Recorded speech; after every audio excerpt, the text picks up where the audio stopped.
Halo, selamat pagi, berkah dalam. Jumpa kembali dengan saya, Pak Eswanto, dalam pembelajaran secara virtual.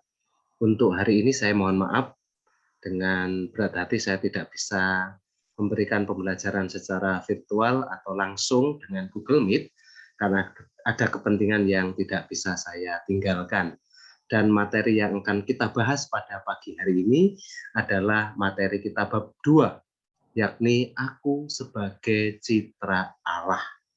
Dan marilah secara lengkap, mari kita dengarkan bersama-sama, kita simak bersama-sama supaya materi ini bisa Anda pahami bersama dan Anda bisa tangkap apa yang akan kita sampaikan.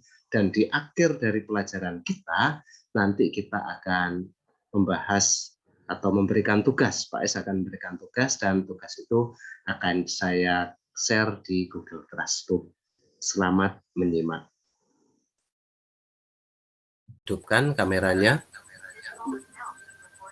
Ya, kamera untuk dihidupkan, saya akan lihat untuk putra-putri sekalian supaya kita bisa fokus di kegiatan belajar mengajar kita pada pagi hari ini.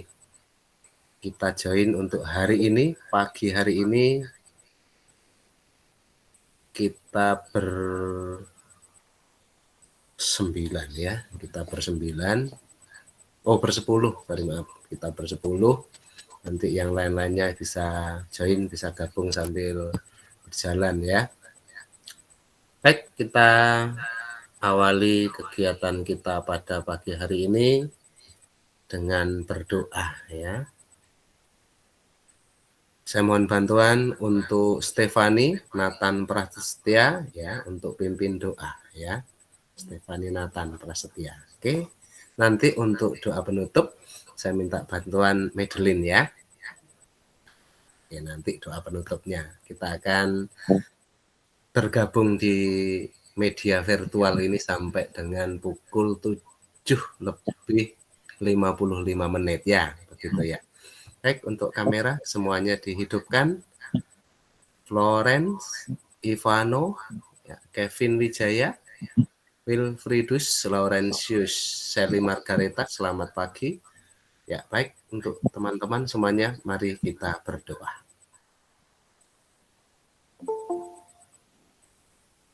Marilah kita berdoa.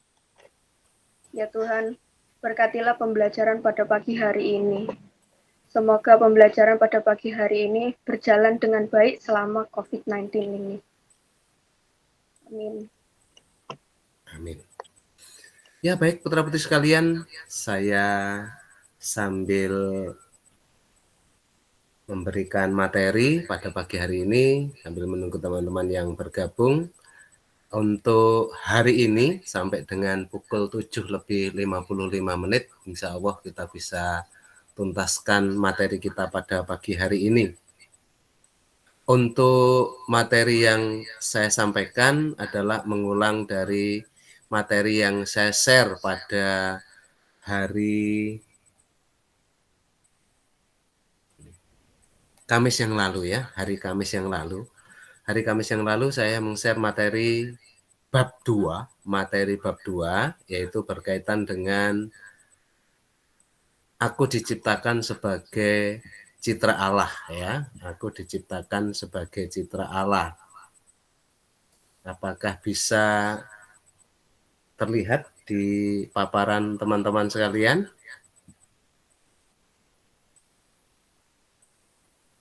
Kelihatan ya? Ya. Ya, ini materi yang minggu lalu saya sampaikan di ruang ini supaya kita sama-sama bisa memahami ya. Karena hari Kamis waktu kita hanya 1 jam, sehingga saya memberikan materi saja. Nanti di akhir dari pembelajaran kita, saya akan berikan tugas yang nantinya bisa kita cermati bersama-sama. Materi kita untuk bab 2 ini adalah aku diciptakan sebagai citra Allah ya. Yang mau disasar pada pagi hari ini adalah memahami nilai-nilai keteladanan Yesus Kristus sebagai landasan mengembangkan diri sebagai perempuan atau laki-laki yang memiliki rupa-rupa kemampuan dan keterbatasan. sehingga dapat berelasi dengan sesama secara lebih baik. Jadi kita melihat manusia sebagai citra Allah, terlepas bahwa manusia itu tercipta sebagai laki-laki maupun perempuan. Nah, kata citra ini dalam arti tertentu adalah gambar ya. Nah, saya mencoba mengurai sedikit demi sedikit materi kita ya. Nah, inilah gambar-gambar dari diri kita ya sebagai makhluk ciptaan Tuhan, kaya miskin, tua muda, ganteng atau cantik, kurang ganteng atau kurang cantik, hampir ganteng atau hampir cantik, itulah kita semua ya. Maka dari itu ini saya ambilkan sebuah contoh dari beberapa gambar. Aku diciptakan sebagai citra Allah ya. Nah, landasan dari materi kita pada pagi hari ini menyambung dari beberapa waktu yang lalu, yakni dari kitab Kejadian pasal 1 ayat 26 dikatakan, berfirmanlah Allah, baiklah kita menjadikan manusia menurut gambar dan rupa kita, supaya mereka berkuasa atas ikan-ikan di laut dan burung-burung di udara dan atas ternak dan atas seluruh bumi dan atas segala binatang melata yang merayap di bumi. Nah, landasan kita dari pembelajaran pada pagi hari ini dari kitab Kejadian pasal 1 ayat 26. Jadi harapan dari Allah kepada manusia adalah supaya manusia itu berkuasa atas ikan-ikan di laut, burung-burung di udara, dan semua yang ada di seluruh bumi. Nah, konteks berkuasa itu kadangkala kita sebagai manusia mengartikan secara berbeda. Ya, mari kita lihat di bawahnya bagaimana manusia itu kadangkala kelewat batas untuk menguasai alam ini. Nah, ini beberapa contoh yang saya sampaikan, salah satunya pasangan ya, pasangan muda-mudi, saya katakan dengan keterbatasannya pun mereka juga bisa mencintai, mempunyai hak yang sama mencintai dan dicintai. Nah, konteks gambaran kita ini adalah saudara. Manusia kepada orang lain itu adalah subjek, bukan objek. Kalau kita mengobjekkan orang lain, maka dengan demikian kita membuat orang lain itu atau memposisikan orang lain itu ibaratnya sebuah barang atau benda. Tetapi lain dari itu, kita ini dengan manusia yang lain adalah sama-sama subjek, mensubjekkan orang lain seperti itu. Kita semua adalah saudara. Lebih sulit memang dalam kehidupan kita mencari saudara daripada mencari musuh. Kita lebih condong sebagai manusia itu rawan terhadap sebuah konflik. Mencari musuh itu lebih gampang daripada mencari saudara. Maka dari itu konteks kita hari ini sebagai citra Allah, kita memposisikan orang lain itu sebagai saudara, bukan sebaliknya. Allah menjadikan semuanya itu baik adanya. Ya. Semua indah diciptakan oleh Tuhan. Yang menjadikan tidak indah itu adalah manusianya, karena memandang alam itu sebagai dalam kitab Kejadian tadi ya, kadang-kala prinsip atau konsep menguasai itu secara berbeda, sehingga akhirnya yang baik itu menjadi tidak baik atau sebaliknya, seperti itu. Ini ya, jadi konteks awal kisah penciptaan manusia atau jatuh ke dalam dosa itu karena keinginan manusia dengan akal budinya, manusia lalu kemudian ingin menyamai Allah. Tuhan membentuk kita dengan tangannya, dengan kuasanya dijadikannya kita serupa dengan Dia. dengan kasihnya diberikannya seluruh isi dunia kepada kita. Nah, ini konsep citra Allah, gambaran tentang kebaikan Allah itu dalam kasih, kemudian cinta. Kebaikan-kebaikan yang melekat pada manusia adalah kebaikan Allah. Ya. Saya ulangi, gambaran tentang kebaikan Allah ini mengarah kepada kasih dan cinta. Allah lebih dahulu mencintai manusia, maka sebaliknya kita sebagai ciptaan Allah diusahakan supaya kita memupuk rasa kasih dan cinta. Kebaikan-kebaikan yang melekat pada manusia adalah kebaikan Allah. Ya, mari kita lihat sekilas gambaran dari video ini, teman-teman.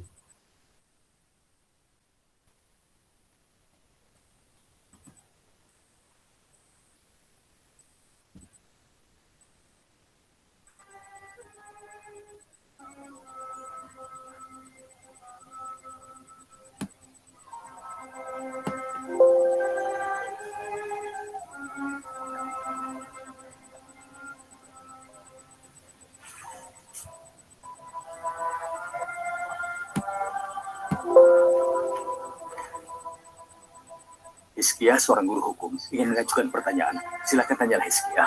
Ya, guru. Bagaimana caranya agar memperoleh hidup yang kekal?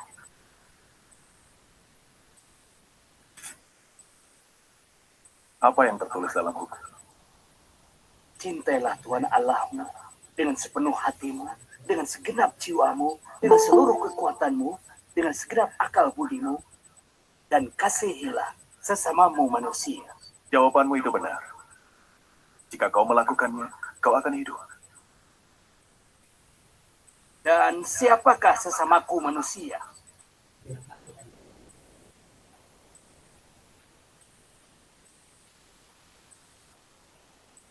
Ada seorang pria turun dari Yerusalem ke Yeriko. Di tengah jalan, ia diserang oleh perampok.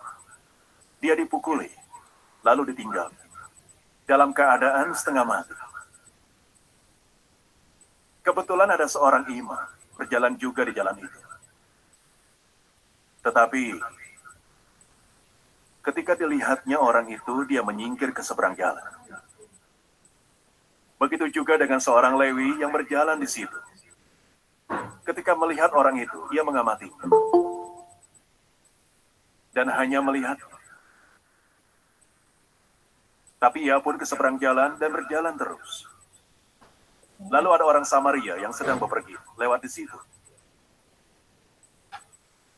Ketika melihatnya, hatinya merasa sangat iba. Maka didekatinya orang itu dan membersihkan luka-lukanya dan menuangkan minyak dan juga anggur. Lalu mengangkatnya ke atas keledai dan membawanya ke tempat penginapan. Keesokan harinya, ia mengambil 2 keping uang perak dan memberikannya kepada pemilik penginapan, kemudian berkata, "Rawatlah dia. Dan kalau ada biaya lain, saat aku kembali, aku akan membayar." Dari ketiga orang itu, yang manakah menurutmu yang bertindak sebagai sesama manusia? Tentu saja orang yang telah merawat dan berbelas kasihan padanya. Kalau begitu pergilah, dan berbuatlah seperti itu.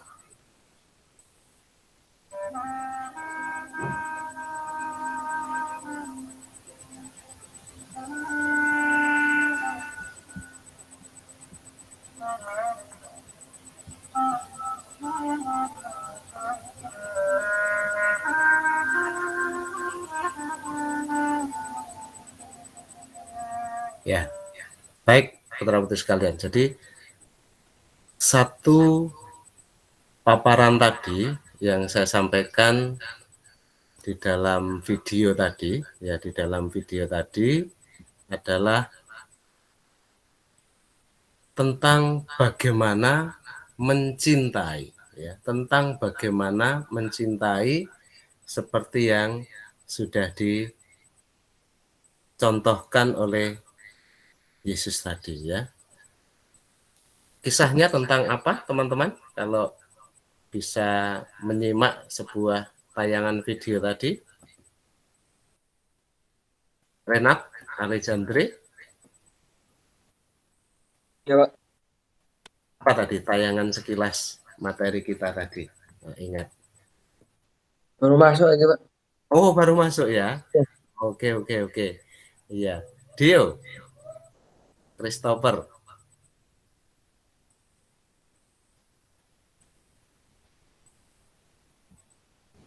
Apa tayangan sekilas tadi dari gambaran tentang kasih dan mencintai tadi? Tentang mencintai dan menghargai, Pak. Tentang mencintai dan menghargai. Contohnya tadi yang disampaikan oleh seorang penatua tadi, mungkin dalam arti tertentu dia sedang mencoba Yesus ya, sedang mencoba Yesus. Digambarkan dalam contoh tadi, dalam film singkat tadi, yang dianalogikan itu siapa tadi? Orang Samaria yang baik hati ya. Kita tahu siapa orang Samaria itu? Kalau masih ingat dalam kitab suci, teman-teman sekalian, orang Samaria adalah orang yang dalam pandangan para penatua agama atau ahli-ahli agama adalah orang-orang dalam tanda kutip adalah orang kafir dan orang berdosa. Tetapi dalam cerita tersebut disampaikan bahwa kita harus mencintai orang tanpa memandang atau melihat siapa dia, asalnya dari mana, rasnya apa, atau suku apa, tetapi kita abaikan semuanya karena manusia diciptakan sebagai citra Allah. Ya, sebagai citra Allah artinya sama derajatnya antara pria dan wanita di hadapan Allah. Ya, soal tua muda, kaya miskin itu adalah faktor kebetulan saja. Nah, kemudian berikutnya, kemampuan manusia yang membuat dirinya mirip dengan Allah sebagai citra Allah itu adalah yang pertama, kemampuan akal budi. Manusia disebut sebagai manusia dan ciri khasnya adalah dengan ini, akal budinya. Ya, dengan akal budinya. Tidak ada makhluk lain yang sama dengan manusia dalam perkara akal budi.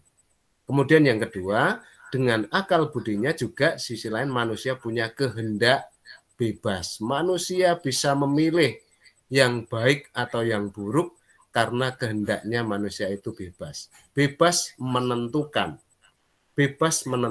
memilih atas hidupnya. Ya. Bukankah orang baik dan orang jahat itu ada dalam satu dunia yang sama?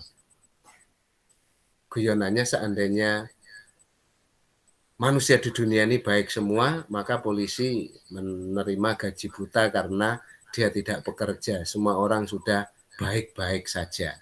Nah, maka dengan demikian sebuah negara dibuatlah aturan supaya terhadap orang-orang yang melanggar hukum itulah lalu kemudian diproses atau dihukum. Kemudian yang ketiga, kemampuan manusia untuk menguasai. Di awal materi kita tadi sudah saya sampaikan, menguasai itu memanfaatkan, menggunakan apa yang ada di dalam kehidupan manusia di dunia ini dengan apa yang ada itu bukan menguasai artinya menjarah, menggunakan semaunya, tetapi konsep menguasai ini adalah memanfaatkan segala yang ada ini untuk kelangsungan hidup manusia, ya kan, beranak cuculah dan bertambahlah banyak, kuasailah bumi dan taklukkanlah mereka. Itu ada di dalam kitab Kejadian. Ya, sampai di sini bisa memahami ya putra-putri sekalian? Bisa ya? Ya, lanjut. Citra Allah adalah gambaran Allah. Kemampuan manusia yang membuat dirinya mirip dengan Allah, itu yang pertama, kemampuan kehendak bebas dan kemampuan menguasai. Dengan akal budinya, manusia mampu. Nah ini, dengan akal budinya manusia mampu mengerti dan menyadari dirinya sendiri. Yang kedua, mengerti dan menyadari apa saja di luar dirinya. Jadi mengenal diri, menyadari diri dengan segala kelebihan dan kekurangannya. Yang kedua, mengerti dan menyadari apa saja di luar dirinya. Artinya juga memikirkan orang lain. Yang ketiga, manusia dapat mengembangkan dirinya. Nah, inilah 3 hal yang menjadi satu kesatuan dalam kehidupan manusia. Yang pertama, dengan akal budinya mau mengerti dan menyadari tentang dirinya dengan segala kelebihan dan kekurangannya. Juga di sisi yang lain mengerti dan menyadari apa saja di luar dirinya.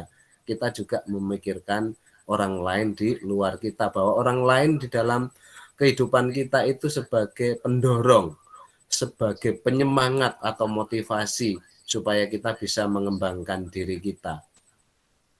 Dengan talenta-talenta yang kita buat, kita bisa berkolaborasi dengan orang lain sehingga kita bisa memaksimalkan diri kita. Nah, orang lain itu sebagai menambah wawasan untuk bisa mengembangkan diri kita dengan talenta kita.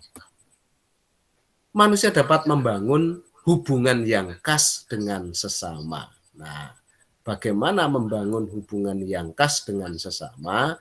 Salah satunya yaitu dengan persamaan talenta, kemampuan, keinginan, sehingga manusia membentuk satu kelompok. Nah, kelompok itulah sebagai ciri khas dalam kehidupan. Misalkan dalam lingkup sekolah ada namanya anggota OSIS. Nah, anggota OSIS itulah yang saya kira di sini sebagai kelompok tersendiri, bukan berarti kelompok eksklusif, tetapi sama-sama punya kemauan bersama untuk mengembangkan bakat dan talenta dalam lingkup kepemimpinan di sekolah. Nah, ini sudah bulan Agustus, mungkin nanti di pertengahan Agustus atau akhir Agustus anggota OSIS periode yang lama akan merekrut anggota-anggota baru dari teman-teman kelas 10 untuk bergabung dalam keanggotaan OSIS ya. Teman-teman saya harapkan juga ikut berpartisipasi, ikut mengembangkan dirinya sehingga mengeluarkan unek-unek atau ide-ide supaya bisa bergabung dalam kelompok atau anggota OSIS ya, organisasi siswa intrasekolah atau OSIS di sekolah kita SMA Kahimah Mandala ini.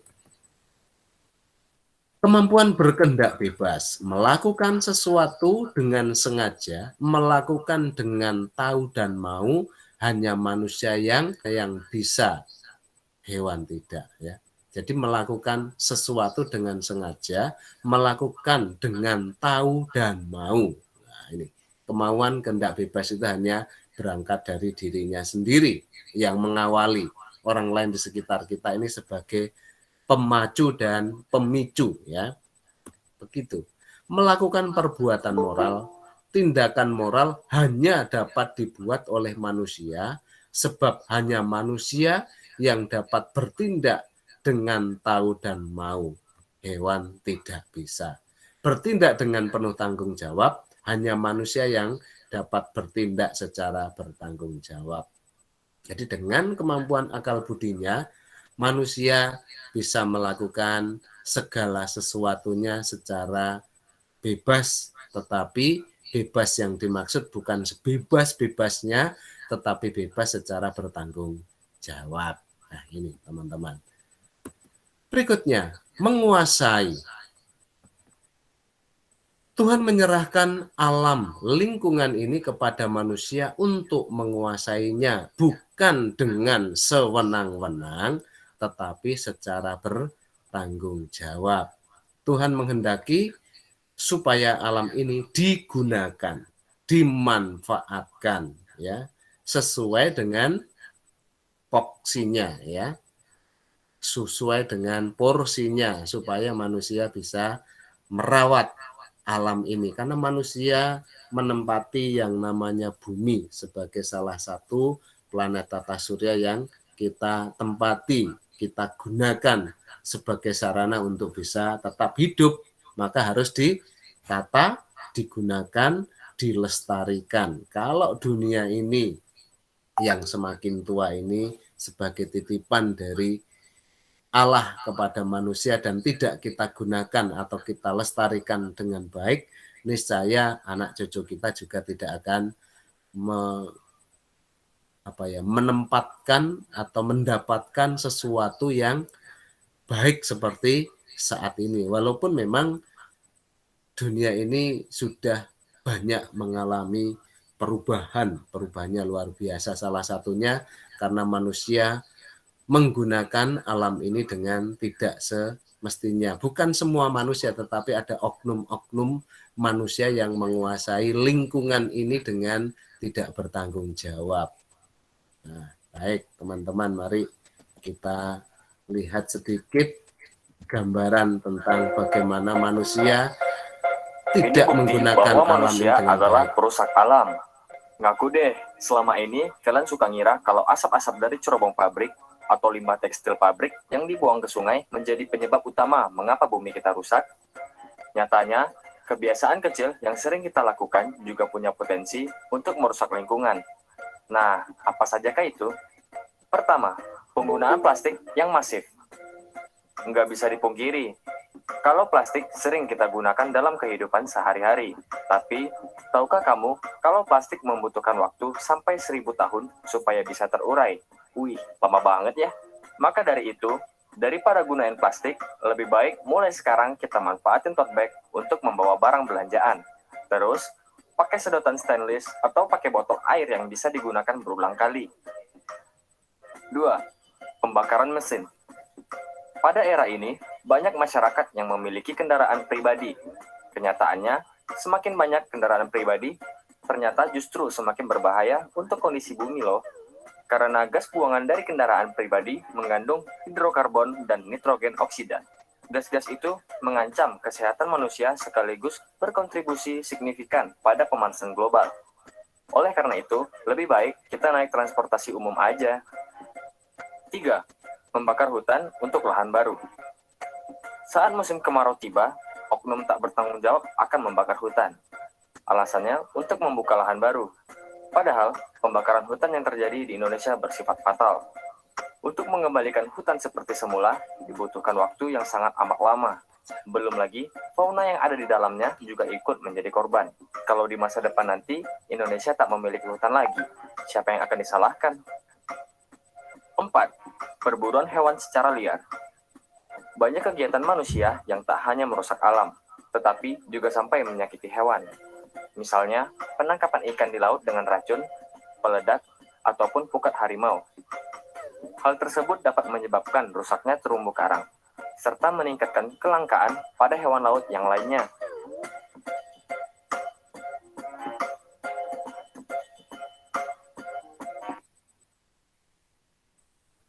Nah, inilah teman-teman salah satu hal yang saya katakan tadi bahwa manusia menguasai alam ini secara tidak bertanggung jawab.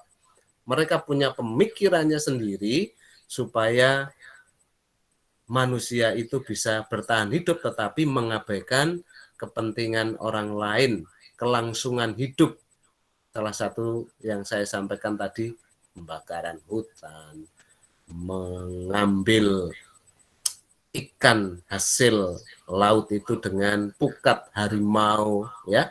Ini kasus-kasus contoh atau yang bisa kita cermati, bahkan memang itu terjadi di Indonesia, ya, di negara kita sendiri.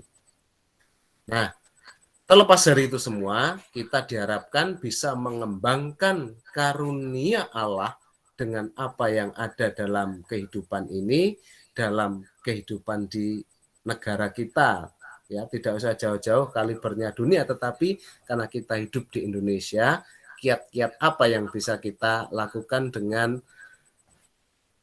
diri kita yang sudah diberikan tiga hal tadi, ya. Jadi menerima diri, ya, kemudian berkehendak bebas, dan yang ketiga mengembangkan karunia Allah itu untuk kehidupan kita, ya. Belajar mengembangkan bakat, pengetahuan, kerohanian, dan keterampilan. Harapannya adalah itu. Ya. Kemudian bersyukur dan mempersembahkan hidup berdasarkan karunia Allah.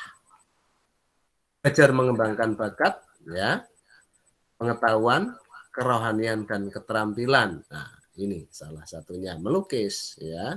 Kemudian berinovasi, ya. Ini contoh, ini tokoh luar biasa dalam dunia pendidikan, ilmu pengetahuan terutama, ya. Kemudian berikutnya, ya, dalam dunia musik, ya, dalam dunia musik, menyanyi, ya, atau dalam dunia olahraga juga demikian, ya. Jadi kelompok-kelompok dalam kehidupan di masyarakat kita, atau lebih khususnya kepada diri kita masing-masing pribadi, hal-hal positif apakah yang sudah bisa kita lakukan untuk bisa mengembangkan diri kita dengan maksimal, ya. Bersyukur dan mempersembahkan hidup berdasarkan karunia Allah. Kita bersyukur kepada Tuhan yang telah menciptakan diri kita dengan lengkap, itu yang terutama, ya.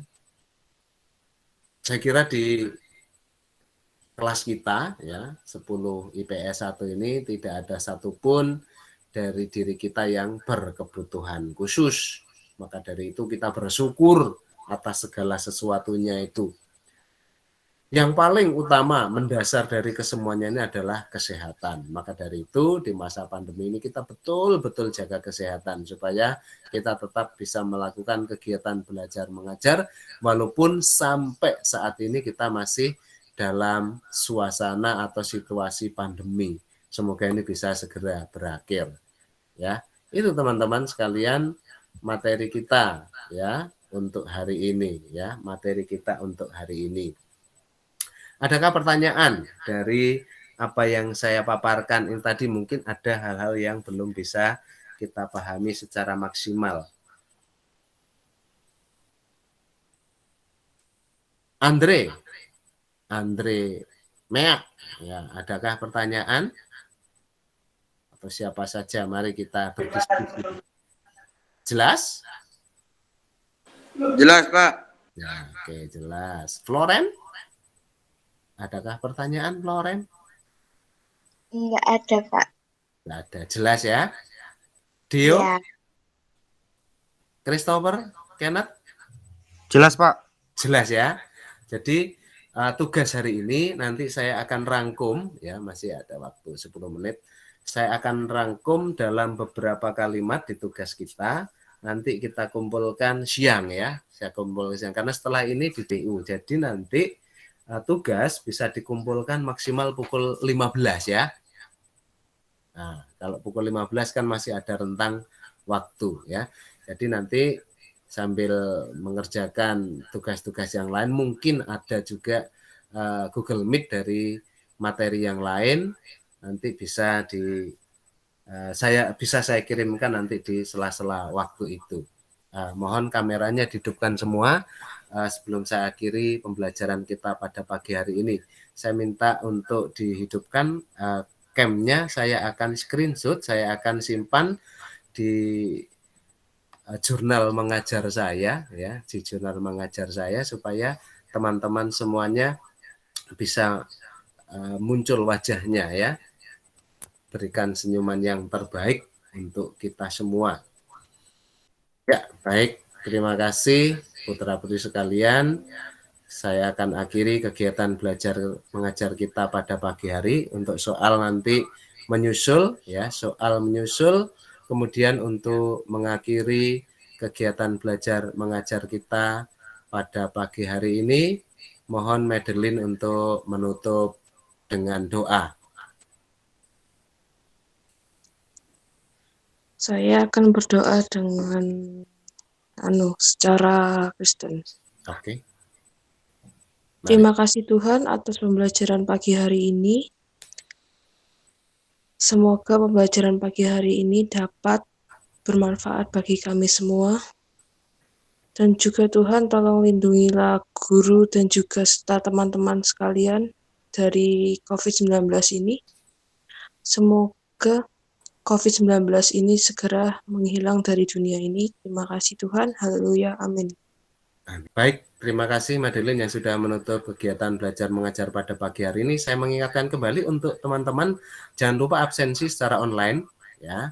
Juga untuk KBM kita itu menjadi presensi tersendiri. Jadi ada absen online yang sekiranya diisi oleh teman-teman dan absensi pada kegiatan belajar mengajar ya. Seperti itu. Karena di daftar nama ini kita masih ada beberapa nama yang belum gabung ya, akut absensi online tetapi tidak tergabung dalam kegiatan belajar mengajar secara virtual ini ya, seperti itu teman-teman. Jangan lupa absensinya. Dan selamat pagi, berkat dalam saya akhiri pembelajaran kita pada pagi hari ini. Bisa meninggalkan ruang virtual ini. Ya. Makasih, Pak. Ya. Terima Oke. kasih, Pak. Makasih, Pak. Makasih, Pak. Iya, sama-sama.